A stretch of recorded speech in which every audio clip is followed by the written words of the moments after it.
Capítulo primero. Regreso en este momento de visitar al dueño de mi casa. Sospecho que ese solitario vecino me dará más de un motivo de preocupación. La comarca en que he venido a residir es un verdadero paraíso, tal como un misántropo no hubiera logrado hallarlo igual en toda Inglaterra.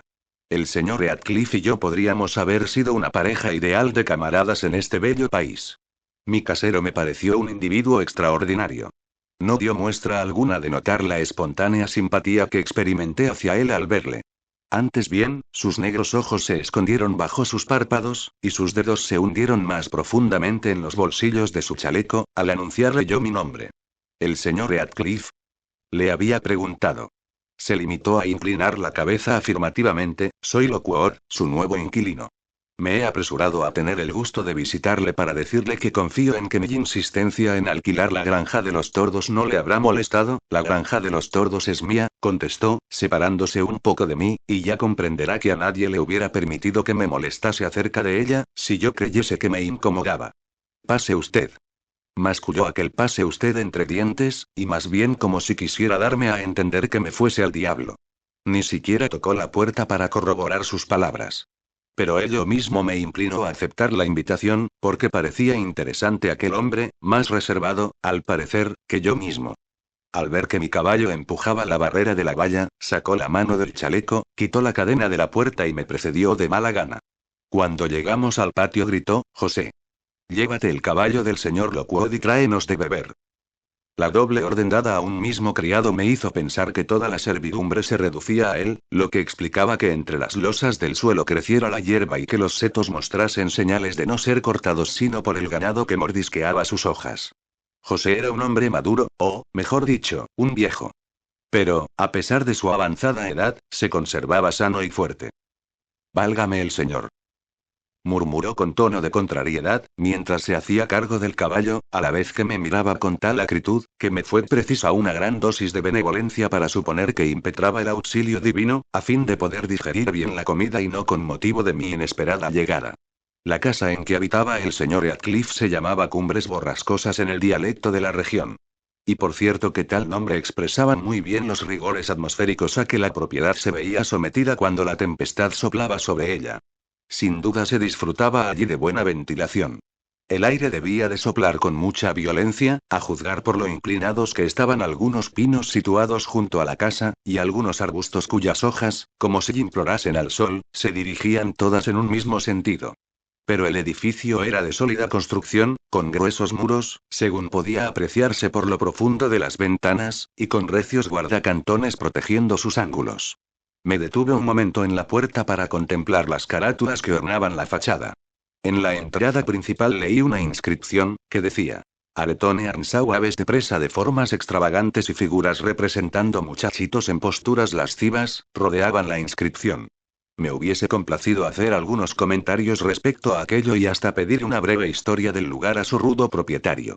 Pero él permanecía ante la puerta de un modo que me indicaba su deseo de que yo entrase de una vez o me fuese, y no quise aumentar su impaciencia parándome a examinar los detalles del acceso al edificio. Un pasillo nos condujo directamente a un salón, que en la región llaman la casa por antonomasia, y que no está precedido de vestíbulo ni antecámaras. Generalmente, esta pieza comprende, a la vez, comedor y cocina. Pero en Cumbres Borrascosas la cocina no estaba allí. Al menos, no percibí indicio alguno de que en el inmenso lugar se cocinase nada, pese a que en las profundidades de la casa me parecía sentir ruido de utensilios culinarios. En las paredes no había cacerolas ni cacharros de cocina. En cambio, se veía en un rincón de la estancia un aparador de roble cubierto de platos apilados hasta el techo, y entre los que se veían jarros y tazones de plata. Había sobre él tortas de avena, piernas de buey y carneros curados, y jamones. Pendían sobre la chimenea varias viejas escopetas con los cañones enmohecidos y un par de pistolas de arzón. En la repisa de la chimenea había 3 tarros pintados de vivos colores. El pavimento era de piedras lisas y blancas. Las sillas, antiguas, de alto respaldo, estaban pintadas de verde. Bajo el aparador vi una perra rodeada de sus cachorros, y distinguí otros perros por los rincones. Todo ello hubiera parecido natural en la casa de uno de los campesinos del país. Musculosos, de obtusa apariencia y vestidos con calzón corto y polainas. Salas así, y en ellas labriegos de tal contextura sentados a la mesa ante un jarro de espumosa cerveza, podéis ver en la comarca cuanta queráis. Mas el señor Heathcliff contrastaba con el ambiente de un modo chocante. Era moreno, y por el color de su tez parecía un gitano, si bien en sus ropas, en sus modales parecía ser un caballero. Aunque ataviado con algún descuido, y pese a su ruda apariencia, su figura era erguida y arrogante. Yo pensaba que muchos le calificarían de soberbio y hasta de grosero, pero sentía en el fondo que no debía de haber nada de ello. Me parecía, instintivamente, que su reserva debía proceder de que era enemigo de dejar traslucir sus emociones. Debía de odiar y amar disimulándolo, y seguramente hubiera considerado como un impertinente a quien le amase o le odiase, a su vez. Probablemente yo me precipitaba demasiado al suponer en mi huésped la manera de ser que me es peculiar a mí mismo. Quizá el señor Heathcliff rehusaba su mano al amigo que le deparaba la ocasión por motivos muy diferentes a los míos. Quizá mi carácter fuera único. Mi madre solía decirme que yo nunca sabría crearme un agradable hogar, y el verano pasado obré de un modo que acreditaba que la autora de mis días tenía razón. Con ocasión de estar pasando un mes a la orilla del mar conocía una verdadera beldad. Me pareció hechicera. No le dije jamás de palabra que la quería. Pero si es verdad que los ojos hablan, por la expresión de los míos hubiera podido deducirse que yo estaba loco por ella. Cuando al fin lo notó, me dirigió la mirada más dulce que hubiera podido esperarse. ¿Qué hice yo entonces? Con vergüenza declaro que retrocedí, que me reconcentré en mí mismo como un caracol en su concha, que a cada mirada de la joven me alejaba más, hasta que ella, sin duda confusa ante tales demostraciones, y pensando haberse equivocado respecto a mis sentimientos, persuadió a su madre de que se debían marchar. Esos cambios bruscos me han granjeado fama de cruel. Solo yo sé lo erróneo que es semejante juicio. Mi casero y yo nos sentamos frente a frente junto a la chimenea. Ambos callábamos. La perra había abandonado a sus crías, y se arrastraba entre mis piernas frunciendo el hocico y enseñando sus blancos dientes. Traté de acariciarla y emitió un largo gruñido gutural. Es mejor que deje usted a la perra, gruñó el señor Heathcliff, haciendo duro al animal, a la vez que reprimía sus demostraciones feroces con un puntapié. No está acostumbrada a caricias ni la tenemos para eso. Se puso en pie, se acercó a una puerta lateral y gritó: José. Percibimos a José murmurar algo en las profundidades de la bodega, pero sin dar señal alguna de acudir. En vista de ello, su amo fue a buscarle, dejándome solo con la perra y con otros dos perros mastines, que vigilaban atentamente cada uno de mis movimientos. No sintiendo deseo alguno de trabar conocimiento con sus colmillos, permanecí quieto. Pero creyendo que las injurias mudas no les ofenderían, comencé a hacerles guiños y muecas. La ocurrencia fue infortunada. Alguno de mis gestos debió molestar sin duda a la señora perra, y bruscamente se lanzó sobre mis pantorrillas. La rechacé y me apresuré a interponer la mesa entre los dos. Mi acción revolucionó todo el ejército perruno. Media docena de diablos de cuatro patas, de todos los tamaños y edades, salieron de los rincones y se precipitaron en el centro de la habitación. Mis talones y los faldones de mi casaca constituyeron desde luego el principal objetivo de sus arremetidas. Empuñé el atizador de la lumbre para hacer frente a los más voluminosos de mis asaltantes, pero, aún así, tuve que pedir socorro a gritos. El señor Heathcliff y su criado subieron con exasperante lentitud las escaleras de la bodega.